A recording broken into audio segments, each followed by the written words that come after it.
Hi everyone, welcome back to Almost Normal.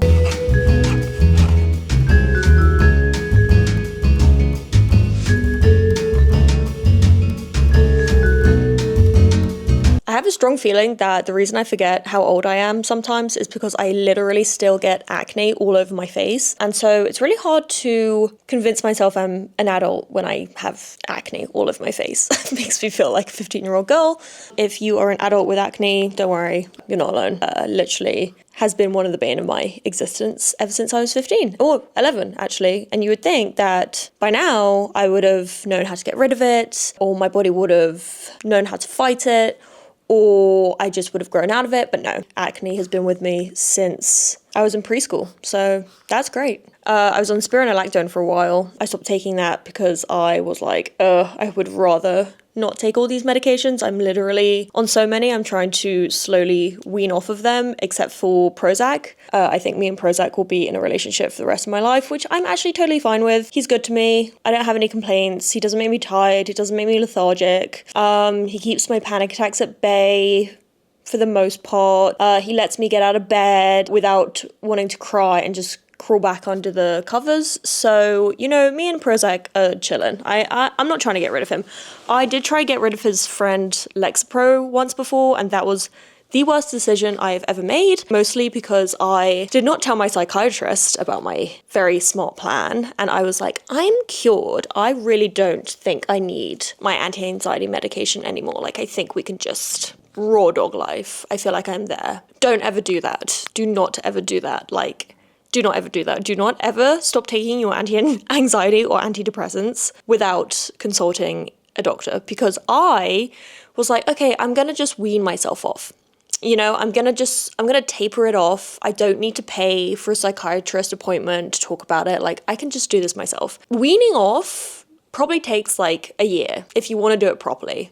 And I did it in 2 weeks. Like, every 3 days, I just like lowered the dose until I was just taking nothing. And when I say that was the worst 2 weeks of my life, I will say that with my full chest. I say that with complete confidence. That was the worst 2 weeks of my entire life. I wanted to die. It was worse than my original anxiety before, because my body was obviously going through withdrawals, and I was reintroduced to what my anxiety really can do.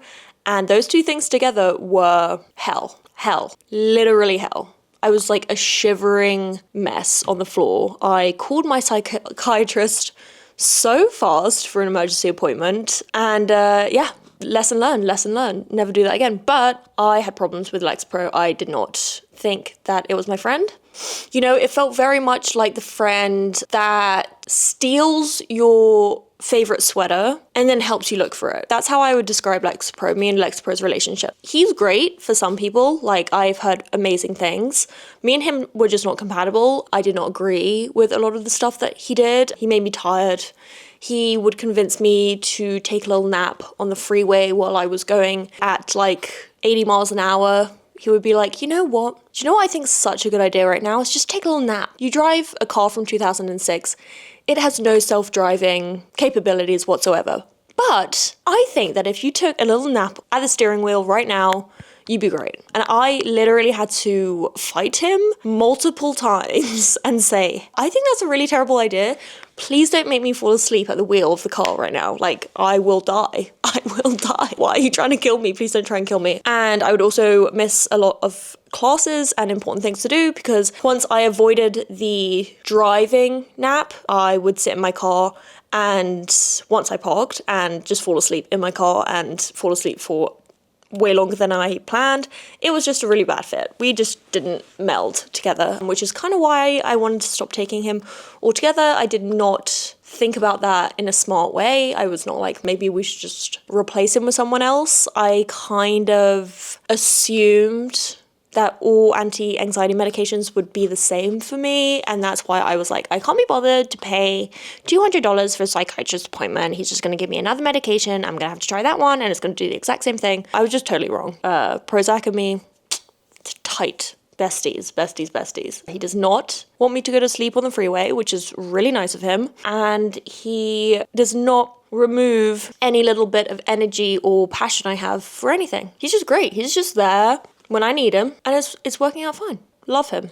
Anyway, I've gone off onto a complete fucking tangent. I did not mean to do that. I apologize. But today I actually wanted to talk about OCD, which is the main reason I take medication. So I guess that's sort of like, that flowed quite nicely, actually, not gonna lie. I want to talk about OCD today. I think that there is such an interesting misconception about OCD that I have been noticing on social media a lot. I've seen so many posts where people are like, I'm so OCD, and then they show a video of like a really clean car or a really clean room or something like that. Like, this is not OCD. This has nothing to do with OCD, and I also think it's very interesting that people like aiming to have OCD. It's obviously just been confused and people think it's something else. OCD, for me at least, has zero to do with cleanliness. Zero to do with cleanliness. Like, any room I have, any room I habitate in for any period of time will at some point, more times than I wish to admit, will have a old cup of coffee with literal mold growing on top of it, and I will leave it there even after I notice the mold for, you know, another week or two, maybe 3 weeks. Like, my studio at school has about 5 coffee cups that are like growing the new virus inside of it, and I couldn't care less. It's literally like, okay, I don't mind, that's fine. You know, just, I might release the next COVID-19, but like, it's not really a big concern of mine right now. You know? Anytime I eat anything or drink anything, it will get onto my clothes. I will have coffee stains on every item of clothing, and I love wearing white. And so I'm walking around with coffee stains on a white t-shirt at least 4 times a day. And it doesn't bother me. It's like, oh God, so annoying, but it's not something that I have to rush home and change for. Like, it's just who I am. Organizational things like OCD, at least for me again, has zero to do with being organized. I never, ever, ever know where my credit cards are. I literally have no idea. Like, I use Apple Pay. I have not seen my physical credit cards in months. Literally could not tell you where they are. Have no idea. They're active. People could, if they found them, could definitely use them. Like, I rarely check my bank account to see if anyone's like fraudulently using my credit cards. I drive around without my driver's license in my car at all times, purely because I just like misplace it 5 times a week. My car is literally a second wardrobe, moldy coffee cups included in that too. There are just sweaters and pants and shoes strewn about the car, like no idea what's in there anymore. It's completely a tip. If I give that a proper clean, I'll probably find 20 items of clothing that I have been missing for ages. I am 0% organized. If you saw my desktop, which gives my very organized husband an actual heart attack every time he sees it, if you saw my desktop, you would probably have a heart attack too. Even if you're disorganized yourself, like, it is beyond cluttered and insane. Like, I don't know what anything is. When I'm saving a document on my laptop, I'm so lazy and also disorganized that when it asks me what I want to call the document, instead of just taking 2 seconds to just properly type in words so that I'll be able to easily find the document later in life, I'll just swipe my hand across the keyboard, pressing random letters and numbers, and I will just save the document as that. All of the documents, all of the pictures, everything on my laptop is saved as PLK98076HYT6. I have no idea what anything is. I have no idea. I'm the least disorganized. No, I'm the most disorganized. I am the least organized person in the world. My desk here is cluttered with shit. I have not been using this room for that long. Don't even know how that happened. Like, organization is not my forte, let's just say. And I have been diagnosed with severe OCD. And to be honest, in the beginning of questioning whether I had it or not before seeing a doctor, I have to say I held myself back a couple times from going to see a professional, because I was also under the impression that OCD meant you had to be really, really clean. Like, if things weren't in the right positions, that's like what would freak you out. And this has never been my experience ever. I have never walked into a room and it's been messy and I start to panic. Like, that was never my experience of OCD, had nothing to do with that at all. And so I kind of didn't want to go see a doctor for a while, just because I was like, I don't know what I have. And he probably isn't going to know what I have, because I think I might have OCD, but I have zero interest in being clean or tidy or anything like that. So it's not going to be OCD. So then what is it going to be? And I've done my research and I don't know what it is. And like, you know, research being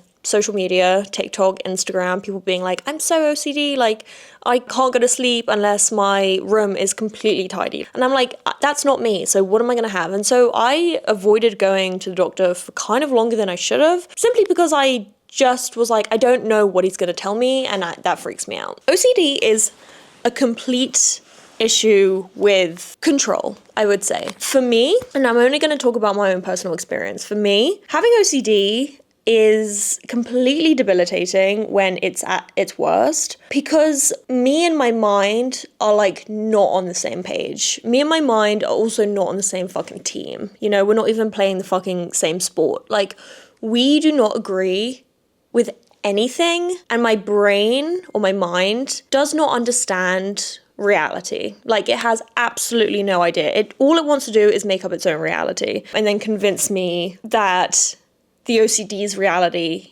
is reality, and I have to react as such. The only ever speeding ticket I ever got, it wasn't speeding, it was just a driving ticket. The only ever driving ticket I ever got was because I was driving home one day and I suddenly got a bout of OCD. The OCD monster came and had a visit again. And it made up in its reality that I had possibly hit someone with my car, and I just didn't remember. But my OCD convinced me that this was the case. It was like, I can't be 100% sure, but I think you may have hit someone with your car a couple streets back. And I'm like, don't you think I would have noticed that? And it's like, no. I mean, not necessarily. Not necessarily. You might have done it and just like not realized. And if you don't go back and check and you did hit someone with your car and then you killed them, your life is going to be over, because they're going to find you. There's cameras everywhere. They're going to track your car and you're going to go to the prison for the rest of your life. So I would suggest that you keep going around the block a couple times just to double check. And I was like, I mean, look, you've convinced me. I can't argue with that. What if I did? That would be terrible. So I ended up driving around the block multiple times looking for a body that I had perhaps run over with my car and not noticed. Obviously, I did not find anything, because I think that realistically, if you hit someone with your car, you will probably notice, unless you're driving drunk, which please do never do that. Please don't ever do that. Very, very bad. Very bad. Okay. But otherwise, if you're sober and driving and you hit something or someone, like, you're going to hear it, you're going to feel it with your car, you're going to see it. It's very unlikely that you'll just keep on driving without giving it a second thought. And so in my flustered state, I was like, okay, I have to stop driving around the block because I've checked 20 times now and there's nothing there. And I know you're going to keep convincing me that there's something there, but I've checked now and I've done what you've said and I want to go home now. And so the only way that I can sort of break out of OCD cycles like that, like driving around the block 1,000 times, is by just saying, I don't want to listen to you anymore. I'm completely ignoring you. And that is such a hard thing to do, because OCD is loud and it will scream at you. It will scream at you to do the thing it wants you to do. And the more you listen to it, the stronger it gets. You're feeding it with attention. You're feeding it by going along with its stories. And because in this scenario, I'd been going along with the stories for 30 minutes, it was strong and it was loud and it was big. And so trying to ignore it and trying to tell it to shut the fuck up, because I wanted to go home because it was dark and scary and I wanted to just like not be in my car anymore. I had to be like, this is done. This is over. Like, please, I can't do this anymore. So because I was very flustered, because saying no to it is very hard, I drove around a corner and I didn't notice a stop sign because I was completely somewhere else in my head. I was having a conversation with some OCD gremlin that was living in my head, and I was not fully concentrating on what was going on in actual reality. And so I ran a stop sign and then I got a ticket by a cop because the cop saw me and he stopped me. And that is the only time I've ever gotten a traffic ticket. My OCD fucked me and distracted me from what was really happening. And yeah, I had to pay $600 and go to court because I was going to get a point on my license, which I really, really did not want. And so I literally, because of my OCD, because of that fuck, I had to pay like $600 and go to court to appeal the point. And the reason the ticket was so high is because I did not, in that moment, have my fucking driver's license in my car with me. Anyway, it all comes back full circle in the end. That's what OCD is for me. OCD is this monster that lives in my head and says, what if all the time. And when I really listen to it and it gets big and scary, I'll listen to it saying, what if this, what if that? And in order to satisfy it, and we'll get to that in a second because to be honest, it'll never be satisfied. In order to do what you think will make it go away, you do the thing that it says, okay? You do the compulsion.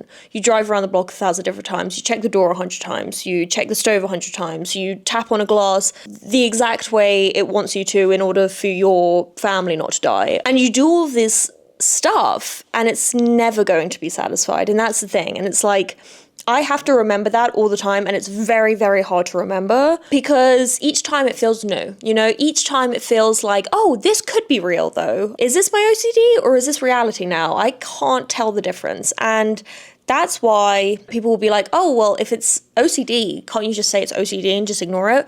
Not really, no, because it's always new. It's always refreshing itself. It's always coming up with new ideas. So it's not really that easy to say and convince yourself that it's your OCD and not reality. And each time it'll trick you in a different way.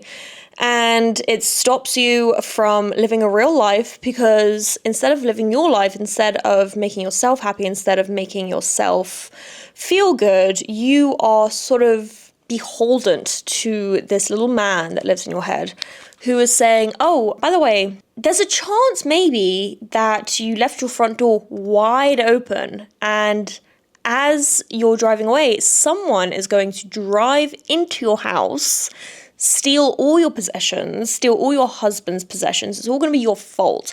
There is a slim chance that you did that. There's a chance that maybe you left your door completely open. You can tell yourself 1,000 times that you know that you did not. But if your OCD is strong enough and loud enough, like it's going to tell you to turn around and go back, and you're going to be an hour late to dinner. You're going to piss off your friends. You're going to piss off yourself. You're going to use gas up because you're going to drive all the way back to double check you did not open the door. You're going to get there and realize, of course, you didn't leave the door open. Like, why would you do that? And you're going to drive off. And if your OCD is strong enough still, it might convince you did it again. It's going to say, when you just went to check, did you actually open the door?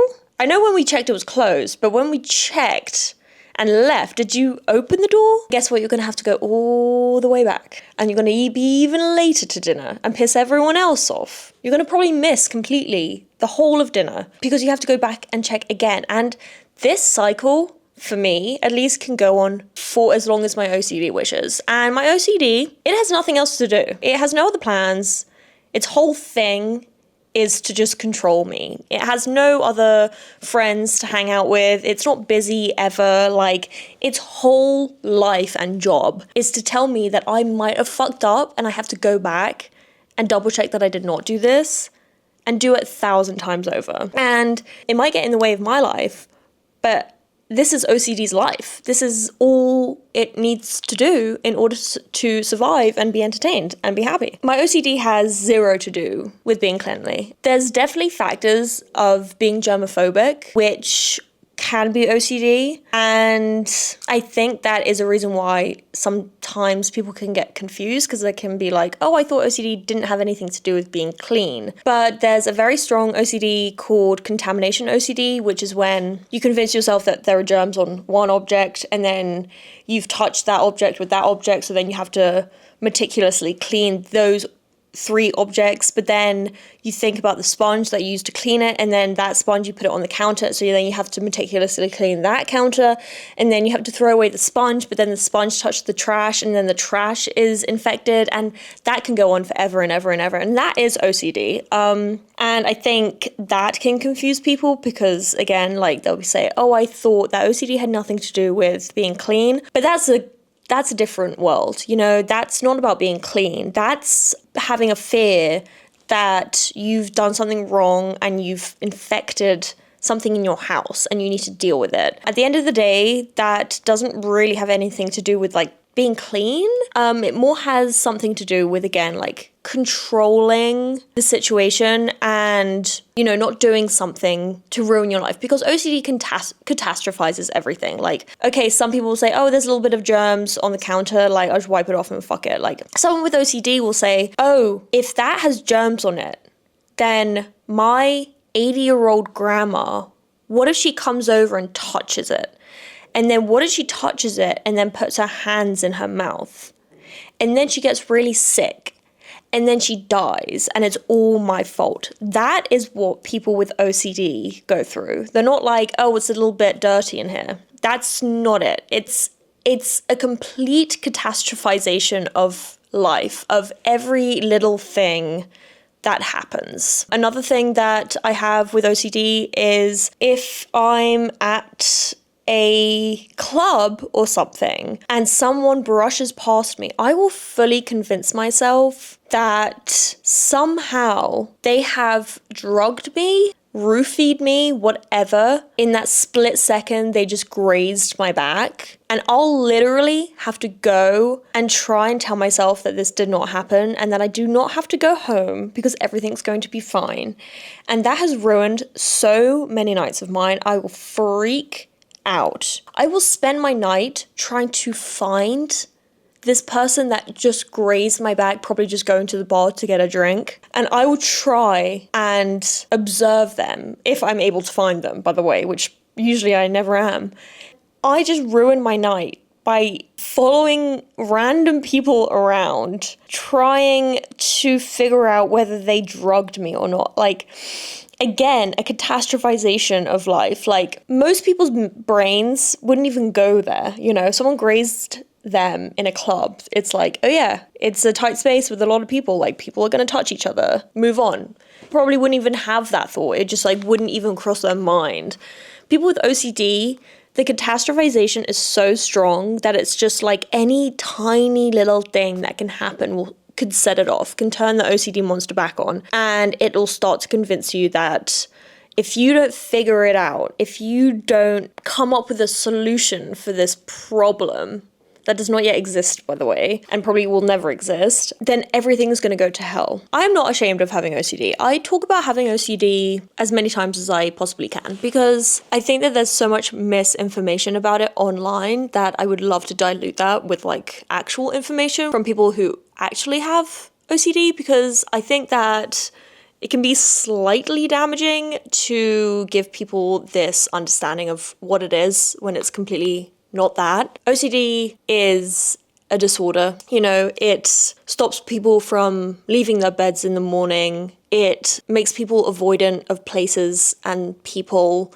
It gets in the way of life. It creates a physical illness and urges that are unpleasant and do not make people's lives easy at all. If it was as far as making sure my room was tidy every day, then I really couldn't call that a disorder because all I have to do then is tidy my room and I'll be fine. It's an ongoing thing. It's something that lives in my brain and it's something I have to check on all the time because, to be honest, it's really, really hard to ignore it. However, the more I give into it, because I convince myself that if I give into its needs, then it'll go away for a while. This is just not the case. Like, I feed it with attention. The more and more I listen to it, the bigger and bigger it gets and the bigger the requests it gives me. And, you know, it doesn't matter where I am or who I'm with, like, it'll tell me things in my ear all the time. And it's not the most glamorous thing when you're in the supermarket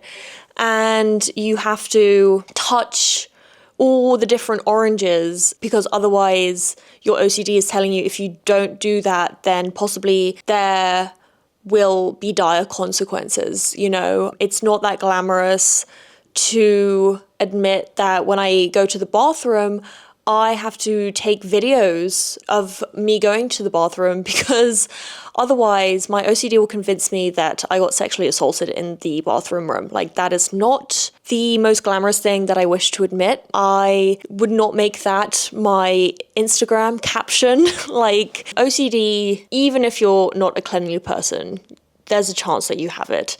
It's ruminating thoughts. It's the overpowering of your brain by another entity. It is not something that's just an inconvenience. It fully will overtake your life if you let it. And it's very, very easy to let it, because to muster up the strength to walk away from one of its desires, from one of its requested actions, takes a lot.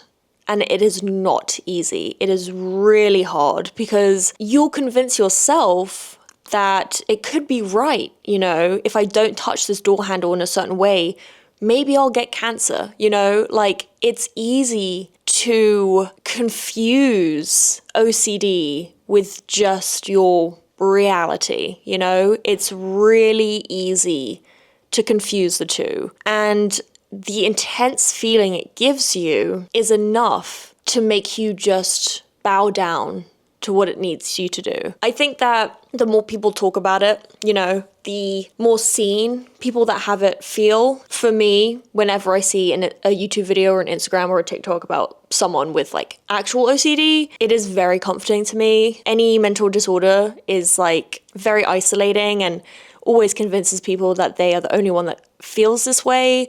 And so I, think it's very important for me to talk about my experience with it, because if it allows anyone to feel less lonely in the situation, then that is a job well done for me. And I just think that seeing a lot of social media about like, oh, I'm so OCD, like my pencils have to be in this correct order. Like, I want to try and like dilute that content with like content about really having OCD. It's really hard to explain OCD to someone that doesn't have it, because it's mental, but it physically affects you.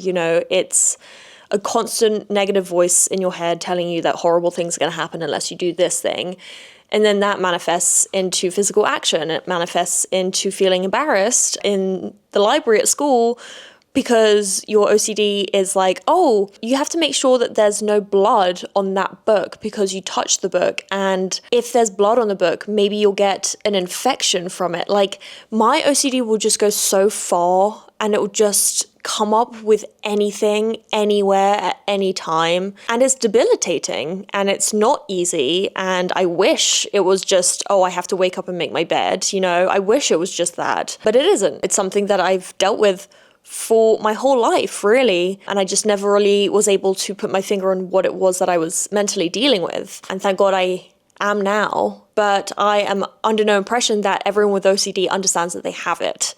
And I'm also under no impression that people don't reach out to social media for medical advice. I do it all the time. And I think that if someone's trying to figure out what's going on inside of them, and then they see a video about someone needing to clean their room, and they're like, oh, that's just not me because I'm fucking messy as shit, so I probably don't have OCD, that's going to stop them from figuring out like what's happening. And then in turn will prevent them from finding the help that they need.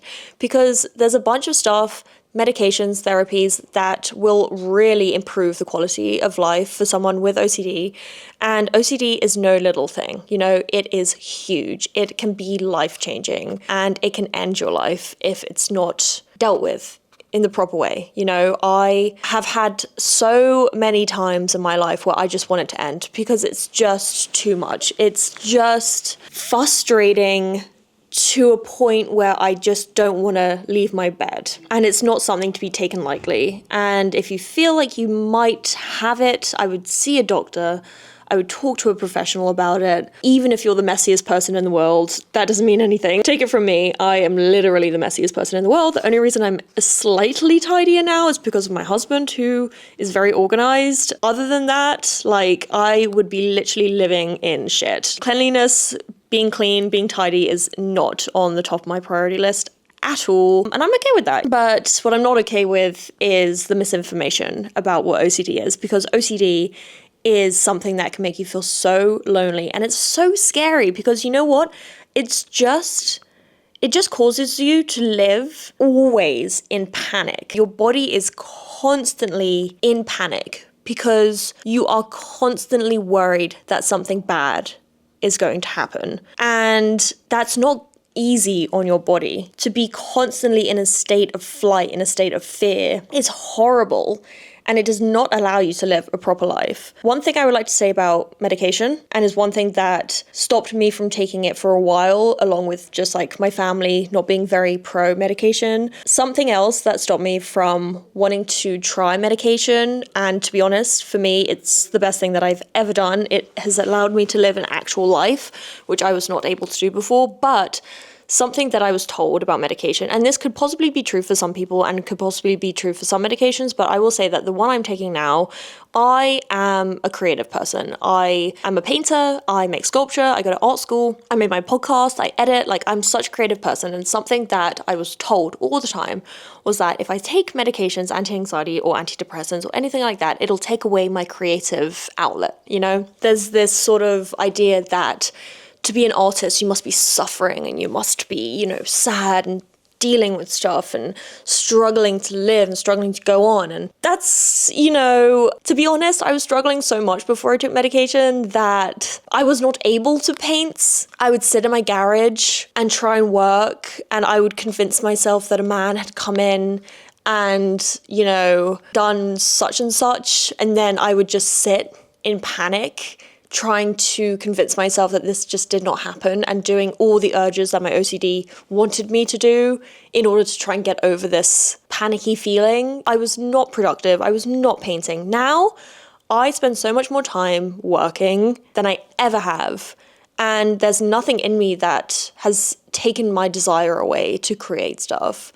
And that is something that I feared, because I was like, what am I if I am not an artist or I'm not creating anything or whatever? And so that really prevented me from trying medication ever, because I was just like, oh my God, like, what if I just don't want to work? What if I just don't feel love? What if I don't feel passion? That sounds horrible. Like, I guess OCD is bad, but like, I don't know what that feels like. That sounds pretty bad too. This just didn't happen to me, you know, it gave me a life. It did not take anything from my life away. Again, I had to like try different medications. Lexapro made me just too tired. I just like wasn't able to like function just like on a tired level. I was just sleeping all the time. But everything works differently for everyone. And like what I'm on now, which is Prozac, has allowed me just to like live my life, you know. I'm still anxious. I still have OCD. What it's helped is just that panicky feeling, the constant feeling of like physical illness and like being afraid. That's subsided slightly, which has just allowed me to go out and see my friends. It's allowed me to go to parties and not have an absolute meltdown that I accidentally did cocaine and now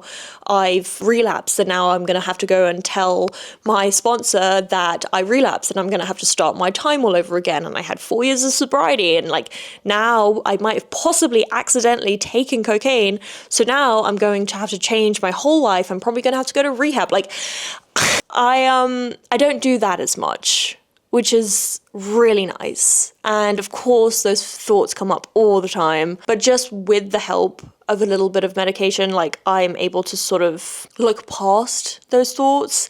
They are not all encompassing as much as they used to be. I have good days and bad days. You know, there are days where the thoughts are totally overbearing and I can't really do anything. But those days are very much outweighed by the good ones, to be honest. There are a lot of therapies that I must try, and I have not tried yet, mostly because I'm disorganized and I find it very hard to make appointments with people. I constantly just forget to call or forget to email, or, you know, just find other things to think about. I'm doing that right now with my gynecologist. I'm like, I need to find a fucking gynecologist. I have been saying this for about 3 months now. Every day I'm like, I'm gonna go find the gynecologist. I'm gonna go find the gynecologist. And every day I forget and I go to sleep and I'm like, oh fuck, like I forgot to do it again. It's just part of who I am. Just a disorganized queen. Like, what can I say? But there are other things other than medication, if that's something that really freaks you out. And I understand, because there's a lot of things. And especially to be someone with OCD, like medication is scary. because your brain will do backflips thinking about what could possibly happen, if you took this and this happened and blah, blah, blah, blah. So taking medication is something that people with OCD find very, very hard. And I totally get that. But there's a lot of therapies that I'm meaning to try because, my triggers are still there, the thoughts are still there. What the medication has done is just taken away sort of the physical panicky feelings most of the time. But I'm always constantly thinking bad things are happening. I'm always talking to the OCD monster that lives in my head because he's still there and he is triggered by a lot of stuff. So going deeper into therapy is something that I plan on doing this year because, yes, maybe the physical side is improved, but mentally, I'm still pretty much the same as I was before I started medication. I don't think that my medication has helped the thinking that much. But this year, I am planning on getting an appointment with someone who can talk me through it a little bit more.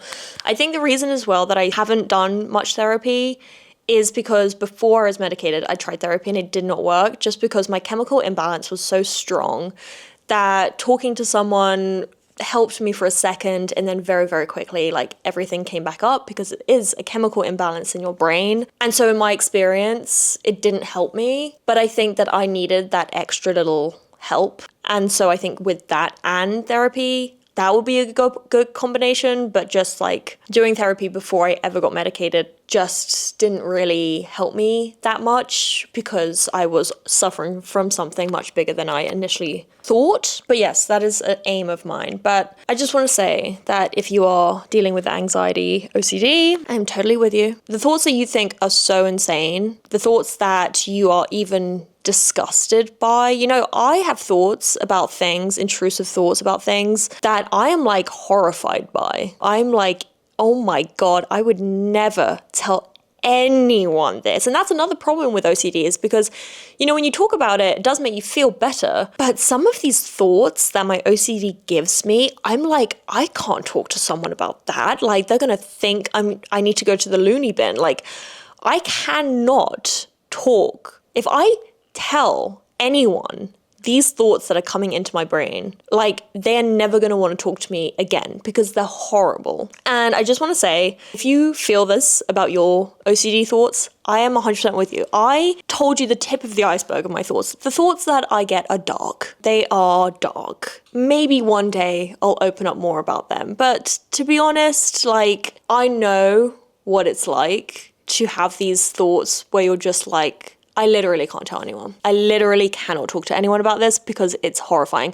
And I think the most important thing to remember is that those thoughts are not you. Those thoughts are not you. It's another entity in your brain that unfortunately some people have been cursed with. And it's something we have to learn to live with. But just a huge reminder, those thoughts are not you. Those thoughts are no reflection of your actual mental state. Okay, there's a scary little devil living inside and it wants to freak you out. The more it freaks you out, the more it's going to get you to do the stuff that it wants you to do. The scarier the thought it knows, the more likely you are to live out its fantasies and touch doorknobs and check you didn't hit anyone and all of that stuff. So just know that if you get a thought and you are just oh, what? How could I think that? Just remember it's not you. You are not thinking that. It's something else. It's something else. It lives in your brain. It loves your brain. It's a lovely, cozy, warm, gooey place to be. And evicting this thing is incredibly hard. And I've tried it 100 times and I have now learned that it's just something I must live with. It's like a fucking annoying uncle who just won't leave and you just don't want him to be there at Thanksgiving, but of course he's there every single fucking time and there's no way you can get him to leave because honestly he's not really doing anything horrific, but he's just fucking irritating and he's ruining every Thanksgiving. That's basically the OCD monster living in your head. But there are ways to live with that person. There are ways and tools to make cohabitating with this person dealable. Is that a word? Dealable? Is dealable a word? I don't know. You know what I mean though, I think. Yeah, it's just learning to live with it. And it fucking is annoying. But you know what? I am right there with you. I am right there with you. You are not alone by any means, by any means. And I spent such a long time thinking I'm alone. I spent such a long time not wanting to talk to people about it because I thought that they would think that I was mad. You're not weird. I mean, you might be weird, but that's a great thing. You know, you might be strange, but that's also a great thing. You're not alone. It's not you against the world, I promise. There are hundreds, thousands of people that deal with these thoughts, and we just have to come together and connect with each other and remind each other that we are a force. And a huge suggestion I have is find someone, could be anyone, that you just feel so comfortable with. I have a bunch of friends who I'm very comfortable with, who you can just share these thoughts with and know that you're not going to be judged. Because I think that's a huge thing, to be able to talk about it and just know no judgment is going to be coming from the other side is massively helpful. And so if you're able to find that, it could be online, it could be a person you know, it could be a friend, it could be a family member, it could be a therapist, it could be anything. But that is like number one suggestion, to be able to just like voice your thoughts and not have them living inside of you and just like fighting them with yourself. That is like my number one suggestion. I go to AA meetings, which is Alcoholics Anonymous, which is when people who suffer from alcoholism sit in a room and share their problems and feelings. And you know what? I am not afraid to say that I think we should do that for OCD. OCD Anonymous sounds really, really great, where people with OCD can sit in a room and just discuss their feelings. I think that would be awesome. Maybe I'll start that, but not anonymous. I don't really like the word anonymous in Alcoholics Anonymous. I'm not anonymous about any of it. Obviously, I'm anonymous about other people's anonymity, but I, for myself, don't want to be anonymous in my alcoholism because I feel like keeping a secret is just like I kept secrets when I was doing drugs, and it's like I don't want to be sober and still keeping secrets. That's like a huge problem I have with Alcoholics Anonymous. I love Alcoholics Anonymous.